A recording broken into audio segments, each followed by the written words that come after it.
সম্প্রতি নিজেদের তৈরি দূরপাল্লার ক্রুজ ক্ষেপণাস্ত্রের সফল পরীক্ষামূলক উৎক্ষেপণ করল ভারত।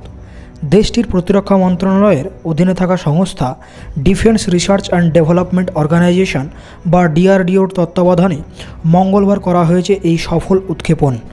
কিছুদিন আগেই ভারত তাদের পরমাণু উৎক্ষেপণ করতে সক্ষম এমন নতুন আরও একটি সাবমেরিন যুক্ত করেছে, আর তার কিছুদিন পর আবারও এই ক্রুজ ক্ষেপণাস্ত্রের পরীক্ষা। এগুলো করে ভারত পুরো বিশ্বকে দেখাতে চাচ্ছে যে সামরিক প্রতিযোগিতার দৌড়ে ভারতও কোনো অংশে পিছিয়ে নেই।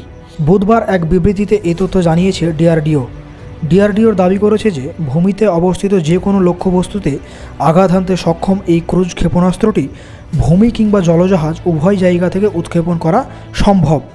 তবে এই ক্ষেপণাস্ত্রটি এবং সেটির রেঞ্জ সম্পর্কে বিস্তারিত কিছু জানায়নি সংস্থাটি।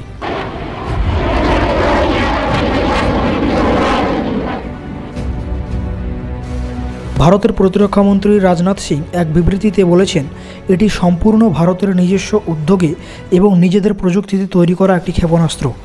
এই সফল পরীক্ষা ভবিষ্যতে আরও দেশীয় ক্ষেপণাস্ত্র তৈরিতে সাহায্য করবে এবং এতে করে আন্তর্জাতিক নির্ভরতাও কমবে। সাধারণত দূরপাল্লার ক্ষেপণাস্ত্রগুলোর রেঞ্জ 1000 কিলোমিটার বা তার চেয়ে বেশি হয়। এর আগে ব্রহ্ম এবং নির্ভয় নামের দুটি দূরপাল্লার ক্রুজ ক্ষেপণাস্ত্রের পরীক্ষামূলক উৎক্ষেপণ চালিয়েছিল ভারত। দুটোরই রেঞ্জ ছিল 1000 কিলোমিটার করে। এর আগেও 2024 সালের জানুয়ারিতে অগ্নি 5 নামের একটি ক্ষেপণাস্ত্রের পরীক্ষামূলক উৎক্ষেপণ চালিয়েছিল ভারত।